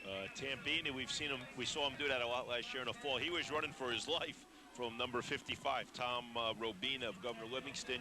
He's really dangerous when he gets out of the pocket, and not only did he release the ball, but he put some good strength behind it. And long gain for Middlesex into Union territory. 22-yard pass play. Tambini to Baumgartner, and that time Kang wrapped up swiftly behind the line by a solid defensive effort there on the part of John Scarpa of New Providence for Union. And also in on that stop was John Lynn, defensive lineman who broke right through. He's 5'11", 220 from Al Johnson. He set a Johnson record last year, John Lynn. Most sacks in a season for Bob Taylor's club from Clark. Rest of the offensive line from Middlesex: Richard Simonitis, 6'4", 280 from JFK. Frank Padullo, 6'2", 265 from right here in EB. And Frank Lamata, 6'2", 233 of Carteret. Tambini, the quarterback, 13-10 to go in the game. Tambini looks, throws left, and it's too far, incomplete. He was trying to find down that left sideline John Harris of Woodbridge. Ed Zapola of Colonia, one of the guards on the offensive line for Middlesex, along with Sergio Peguero, 6'1", 240 out of Bishop Arm. That's the Middlesex offense. You know, we're at that point in the game now, Mike, where, you know, everybody's excited in the beginning, and it's kind of neat to be part of an all-star game. But now, as we're almost at the 13-minute mark, people are playing to win now. And, and they'll be looking, you know, people were some sideline people on the sideline looking for flags on that play. And now, you know, it's kind of, you know, maybe stop being, well, let's just say that hopefully it's still fun, but the competitive juices are firing even more now. And, you know, each team's going to be looking to win. And the players will decide this game as well. The officials won't get involved in it too much if they don't have to. Tambini looks to pass at his own 40, throws it left side, and did he get it? Looked like he got it. And it's down to the 40-yard line, so another big gain on the play. Call that a 13-yard gain. They had 14 to go, and it's going to be a 4th and very short. John Baumgartner with the catch. Again, Tambini this time rolling to his left, one of the tougher plays for a right-handed quarterback. He looked so comfortable just rolling out of the pocket and fired another strike. And we got fourth and less than a yard, and they're going to go for it. They are indeed. 12:15 left, clock rolling. And we've got an official timeout. They're going to measure this. It's very close. Ball's on the sideline. They won't have to bring the chains out that far. They're going to measure to see how far. And let's see. Look short. I think this is just to make sure they get a good spot at the hash mark. Yep. I think they're short by about a yard, maybe a half a yard. That looks like it's the case from here.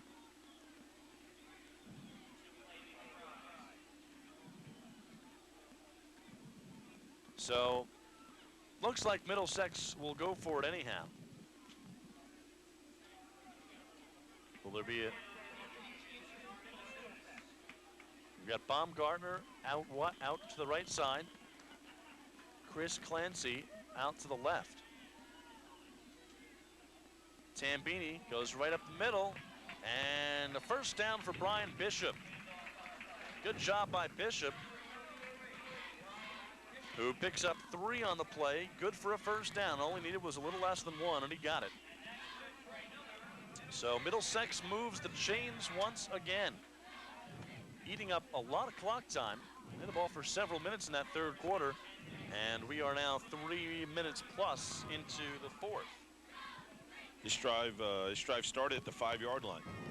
Tambini looks to pass right over the middle, incomplete, knocked out, and we're going to have a pass interference, it looks like, as Jason Romiak, the big tight end from Sayreville, was interfered with. And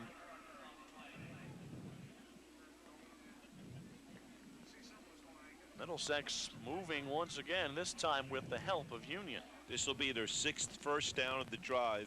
Remember, it started with a bobbled kickoff, and they took over after Union tied the game at their own 5-yard line. I think the Union defender had a little bit more height. That might not have been that call. I think the height discrepancy made the play look a little worse than it actually was. It was a big target. Yeah. Romiak looked like he had a good chance to reel it in. Didn't get it. So on the pass interference, it'll bring it up to or down to the 20-yard line, I should say, for a first down for Middlesex. And that one thanks to Union, which in the game, 4 penalties, 45 yards. 11.5 to go. We are in Home News and Tribune Snapple Bowl 8. Middlesex leads the all-time series 4-3. Tambini gives it off. Take it down to the 10, to the 5, and towards the end zone as he barrel in. Yes, touchdown. Touchdown, Middlesex, Brian Bishop. And we've got a flag on the play. It may come back. The fans don't particularly care for that. Flag up at the line of scrimmage where that helped spring him. Nowhere near where he plowed over a couple of Union defensive backs at the end. No. What a great run, but the reason he was able to get that far, I guess, was because of the illegal block. So that's the penalty.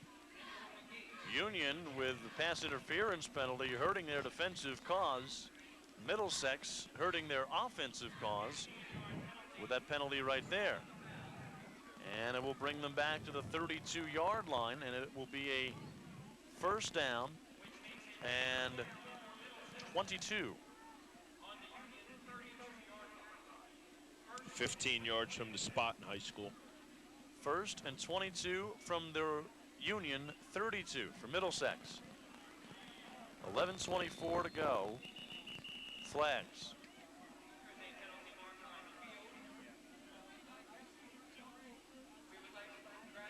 To try and sort that out.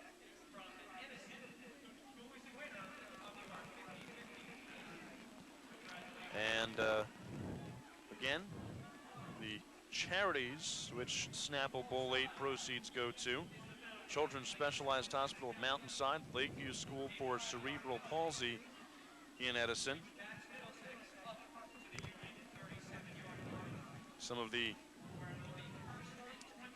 East Brunswick people who helped put this game together, doing a fantastic job here at EBHS. Oh boy. And flags once again. That's our 4th flag in about the last 15 seconds of game time. So it's gone back and forth. The first one was against Union for the pass interference, then the illegal block on Middlesex, and now these two offset themselves. So what have we got again? We've got a 1st and 22 from the 32. We're right back where we started from. Just about.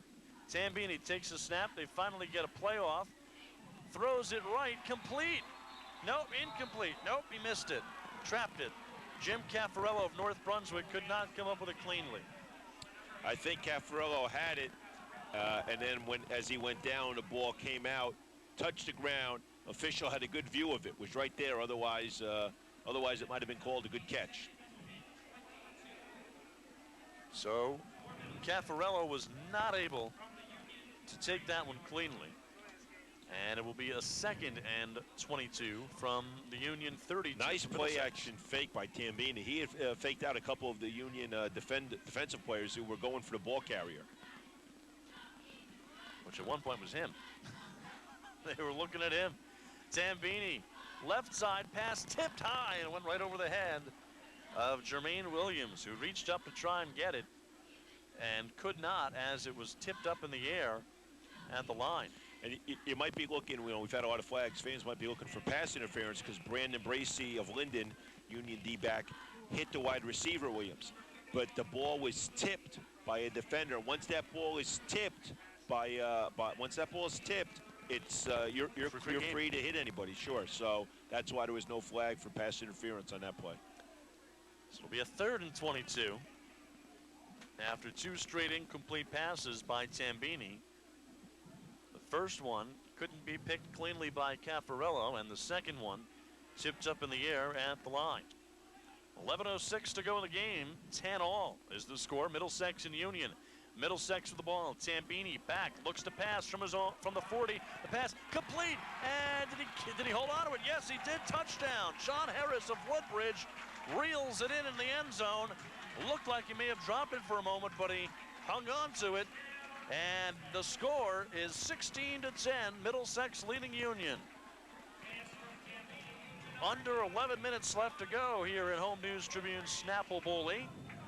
John Harris with the catch. Nice job by Middlesex's offensive line, giving Tambini the time and Harris the time. Tambini, comfortable in the pocket. We said he's comfortable outside the pocket, of course, comfortable in it, and Harris time to run the post pattern. Tambini's extra point may have been deflected, but it's no good. Looked like it might have gone in that left upright, but just missed. And it looked like it was blocked ever so slightly by the Union defense, so the extra point, no good. 16-10 the score, Middlesex leading Union. And we've got 10:55 left to go in the ball game. We get the feeling, Joe, that we are in for a heck of a finish. Last year, Union fell way behind in the second half, and they came back to win it. They were down 21-7 and scored 20 unanswered points to win it 27-21. What a beautiful night for football. Mostly clear skies, cool temperatures, not too hot. And whichever cheerleader it was, it said they hoped that Middlesex did not win and score too many points. Well, this is 16 now.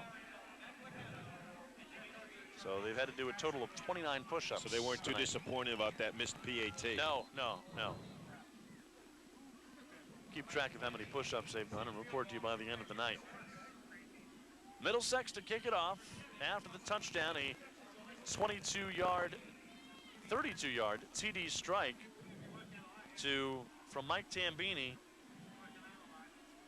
to John Harris. And on the return for Union, it's brought up to the 20, the 30, the 40, and down the sideline. So good field position for Union here. Kazim Sessions of Elizabeth with the return. We can play just about everything. Very talented wide receiver. Came into the season ranked #1 in that position in the state and wound up playing quarterback. Did well there as well. And led Linden to sectional title, defeat at Montclair, and Ricky Cook, very heralded running back who's headed to Rutgers in a championship game. Lost only one game all year, Elizabeth. That was to Linden, and won back-to-back in North Jersey 2 Group 4 championships. 10:42 left in this game. The 8th Snapple Bowl. Middlesex leads the all-time series 4-3 in this summertime charity event. And give off on the left side to Gershom Matthias of Hillside. The tailback headed to Central Connecticut State University. Plans to major in education.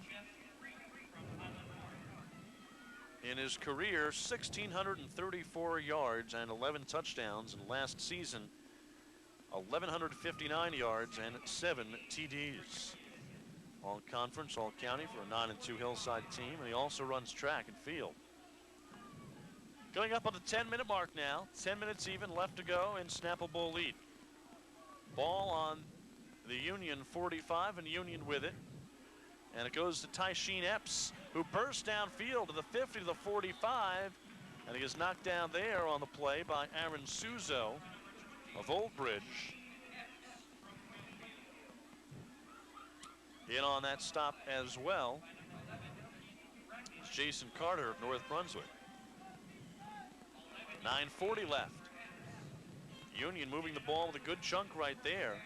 You mentioned Gershom Matthias before. Hillside gained nearly 4,000 yards total offense last year. They qualified for the playoffs and made the North 2 Group 2 semifinals. Coach Jim Hockey's team really had a nice season, and as we saw with Troy Bishop, they really had a lot of dangerous offensive weapons.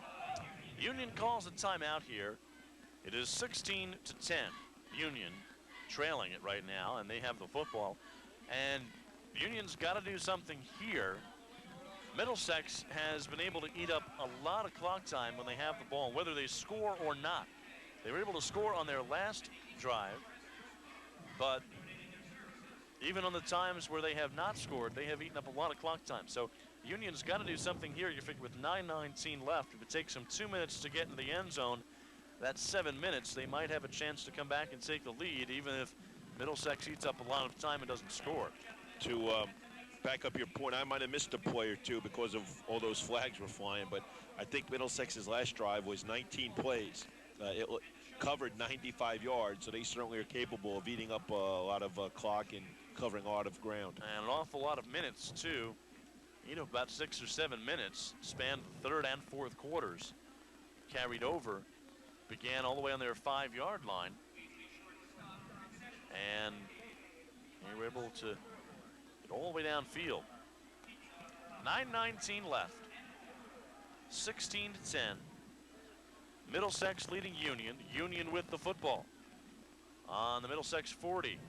And it goes off on the right side to Carr, who gets down to the 20 and now the 15. So Carr turning on a burst of speed.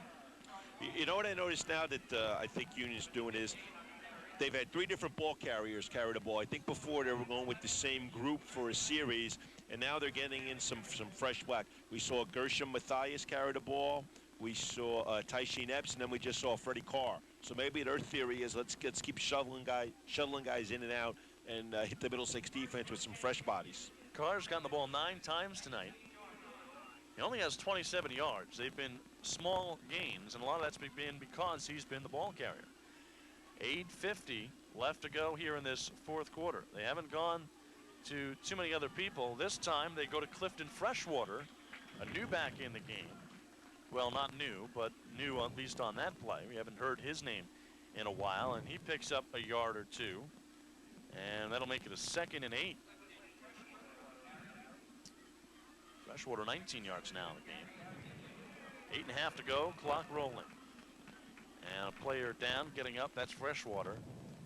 May have gotten the wind knocked out of him for a moment, but he gets up. And Union will be set to go here in a moment. Now Freshwater's going to come off the field. And Silvagni, quarterback, getting his team together, trying to get things going. Ball on the 20-yard line. It's actually a loss of a yard. And so it'll be a 2nd and 11. Man in motion is Freshwater. And an option, an end around, taking it is Sessons going the other way. Sessons going to get wrapped up for a loss, and a big loss. And he's taken down on the play by Gregory Morgan of Edison. Morgan, one heck of an athlete, and he was able to use all of his strength and agility there to take down Sessoms, and he needed it. Right before that play happened, Sessoms was out to the left side, and we saw about 4 or 5 Middlesex players, and then Marcus Ford and a couple other coaches pointing as if to say, there he is, keep an eye on Quasim Sessoms, and quite a few of the Middlesex ball players did, and nice job by Morgan staying at home and able to foil the reverse. Under 7 minutes now to go, and it is a 3rd and very long, 3rd and 23. Goes up the middle, and a gain of a few, but it's going to be a 4th down. It's going to be a 4th and at least longer than 10. Greg Morgan, a basketball and baseball player as well, as far as his post-high school career, will be heading to Pennsylvania Culinary Institute. I wonder if he was in charge of the pregame meal. I know who provided the drinks. Snapple. Lucky guess, right? We've got a timeout taken by Middlesex here. Of course, it is the Home News and Tribune Snapple Bowl 8, so why not? Snapple should provide the drinks. I haven't gotten an iced tea yet, though, so I don't know about that. May have to have a word. Pretty big play here. We got about a 4th and 17, 18 from the 25.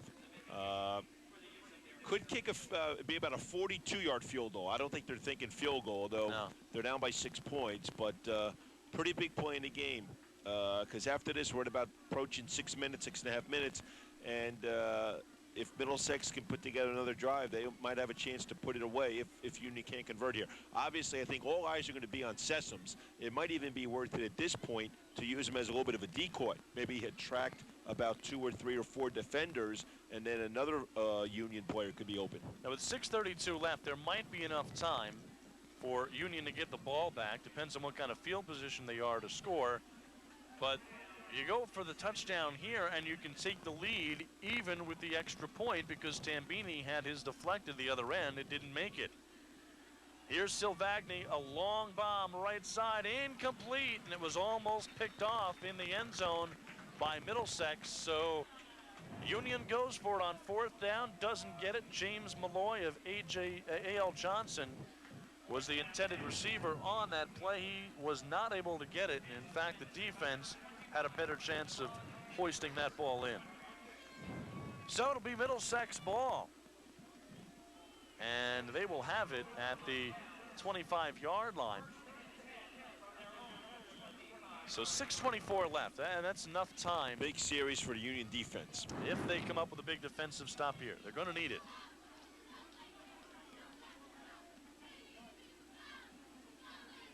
Middlesex with the ball, and Purnell, the quarterback, goes up the middle. And on the carry for Middlesex was Miller, it looked like. Nope, check that. It was Bishop. Brian Bishop picked up 5 yards on the play. 27 for Bishop now. 27 hard-earned yards. Indeed. And, of course, he might have matched that output on a run that was called back when he plowed into the end zone, but has supplied some tough yards and also some good blocking. Sprung a block for his teammate when he scored a touchdown, Purnell. 5:50 to go. And with it now is Kang, trying to get around a defense. He had one man to beat and couldn't do it. Got wrapped up by Paul Alvarez, who was just waiting for him with open arms. And Alvarez wrapped him up like a big bear and threw him down. Bit of a broken play there. Outside wasn't open. Kang cut across nice and gained about 3 or 4 yards on his own. Big play here. 3rd and I guess you'd call it a yard and a half at the 34, 33-yard line. Look for them maybe to look at Bishop here. This has been his territory most of the night. I think either he's the lone back. So it'll be a 3rd and 1. Middlesex gunning for at least another first down. They go over the middle, and they've got it. Bishop, you called it, Joe, and he gets up to the 40-yard line to pick up a 4 on the play, and Bishop, with those hard-earned yards, gets Middlesex another first down. And they're going to be able to eat up at least another minute and a half or so on the clock. 2 minutes. We're approaching 4 and a half. Union defense is going to have to make something happen, or they're going to at least have to stop. You were talking about the good field position before. They're at least in danger of already losing that, and they might not get the ball back if they don't stop Middlesex shortly.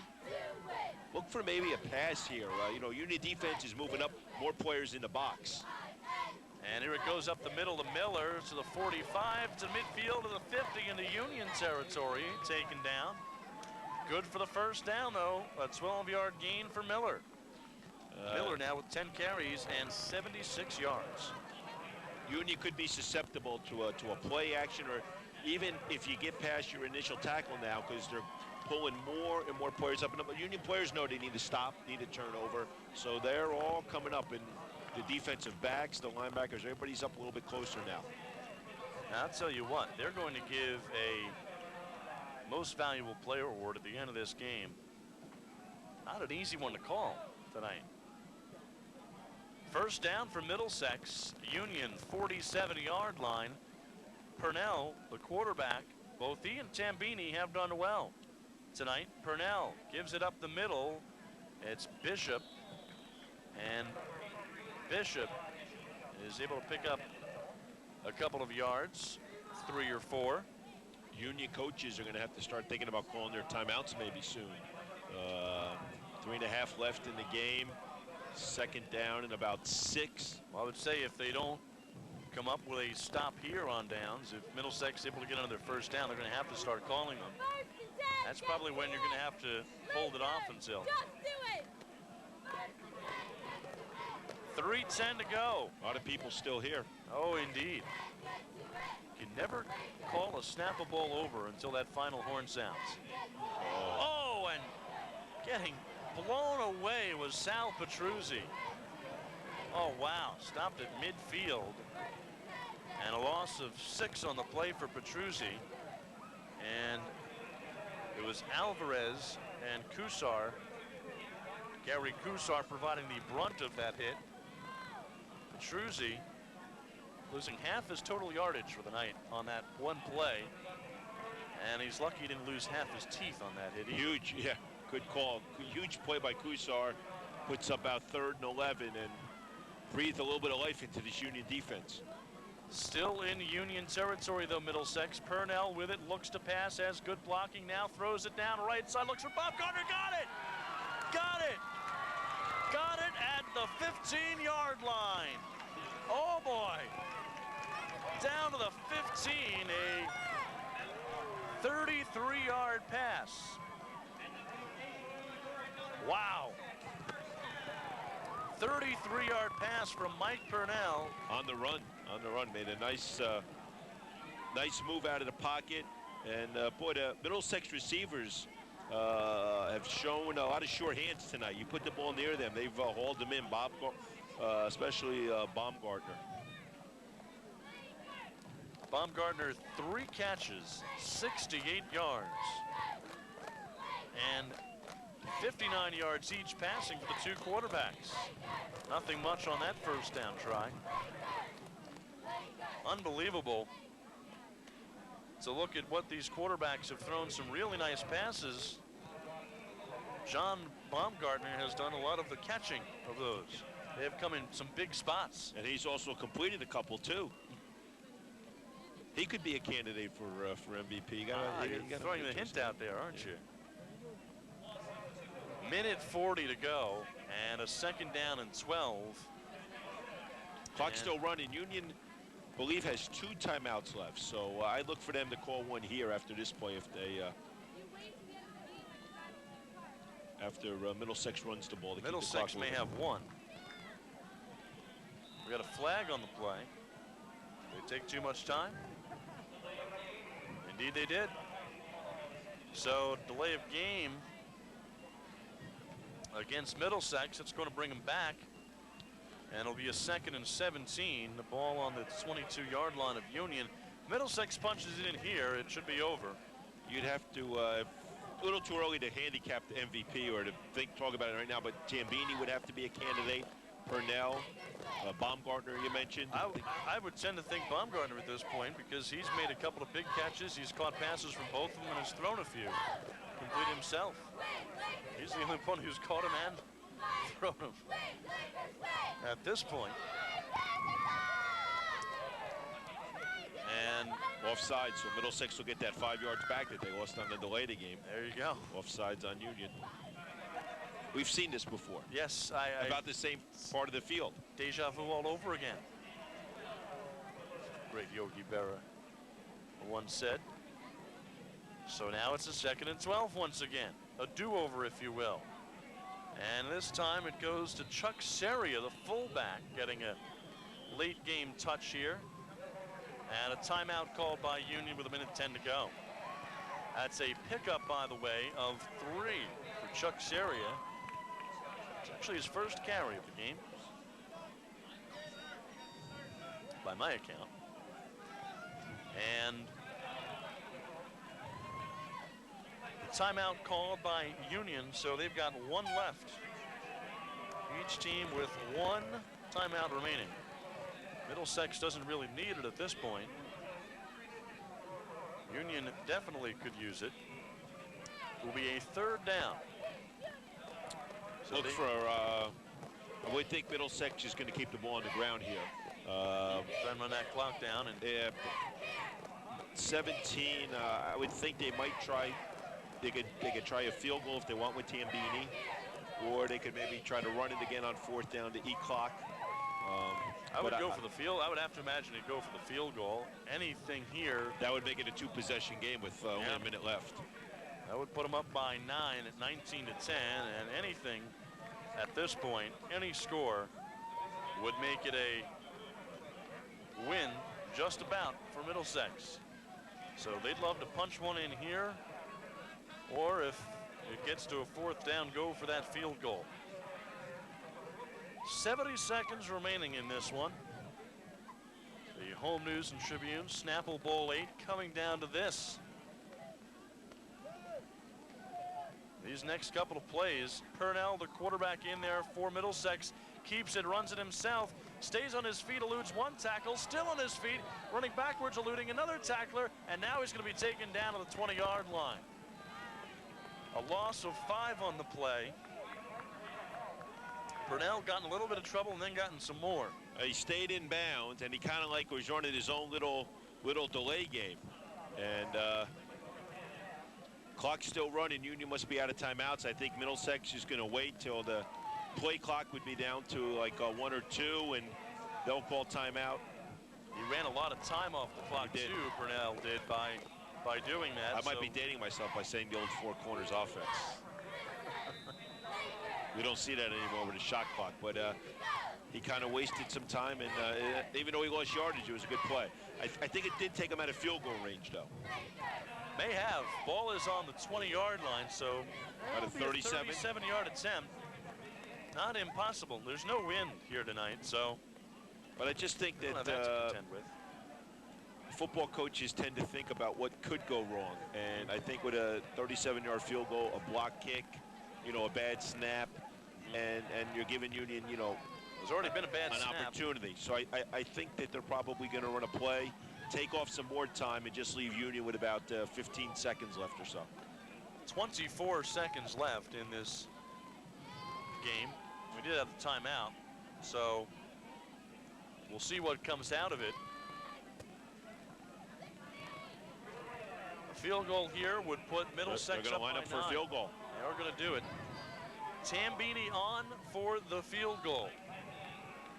That's 4 during the season for Edison. Kicked 19 extra points. Tambini set, Petruzzi to hold. 24 seconds left, a bad snap. Petruzzi's got it, kicked away, and picking it up for Union. Heading downfield of 40, 30, 20, 10, 5, touchdown, oh boy. Brandon Bracey of Linden picking up the muffed snap, and Union ties it up at 16-16, and may be able to take the lead if they're able to convert the extra point. Oh my goodness. We talked about it, Joe, anything can go wrong, and in this case, it did. Petruzzi had trouble handling the snap, was a little off target, and as he put it down, Bracey came rushing in. Tambini went after to get the ball, and somehow Bracey came up with it. Once he picked it up, there was nothing but Snapple Bowl logo and green grass in front of him, and he dashed in there, and what a play. What a play. That was amazing. Squibbed out of the hands of 2 players. First Petruzzi, who couldn't handle it, and then he seemed to try and get a handle on it again and missed it, and then Tambini missed it. And I thought Bracey was going to maybe just pounce on it, but this was a case where it was the right play to try to scoop it up. Absolutely. Sure, you know, usually you just say flow on it, but that was clearly he had nobody in front of him, so if clearly he kicked it, and even if Middlesex had come up with it, it was going to be Union's possession, so it was certainly the risk worth taking. What a big play. What a turnaround. You go from Middlesex trying to stick the nail in the coffin to Union busting the coffin lid open. Middlesex called timeout. They want to try to regroup. They got to try to block the kick. Union's Andriola, who's almost automatic, is going to kick the extra point with 10 seconds on the clock. Of course, Brandon Bracey played with Greg Parker from Linden. Greg Parker, a really big playmaker, and Brandon Bracey helped Linden win its first playoff game this year in 15 years, but I don't know if he made a bigger play than that one all season. And Steve Andriola of Union is going to kick the extra point. Maybe automatic, but I don't think anything's been automatic in this Snapple Bowl. So, you know, sometimes you hear people say, you know, wait, or you never know. You know, it's never, you know, to quote Yogi again, never over till it's over. But I guess there's a reason people say that. Hey, Middlesex thought they had this game in the bag, and now Union is probably thinking the same thing. But a lot can happen in 10 seconds. And we've been told that if it would end in a deadlock after 4 quarters, that we would play the high school overtime rules where you get the ball to the 25-yard line. But Union could put all that talk to rest with a accurate and successful PAT here by Andriola. Well, Andriola, I don't know if I've ever seen a bigger turnaround in the previous 7 Snapple Bowls. Not in the closing seconds like this one. Andriola on to kick the extra point. Here's the snap. Ball is down. The kick is up, and it is good. Good. Union takes a 17-16 lead and has all but won Snapple Bowl 8. Unbelievable turnaround. Flashback for a moment to last year and what happened in the second half. Union comes back from down 21-7.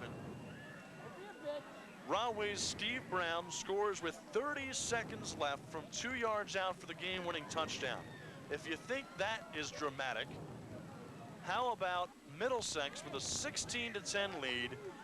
Mike Tambini going for a 37-yard field goal.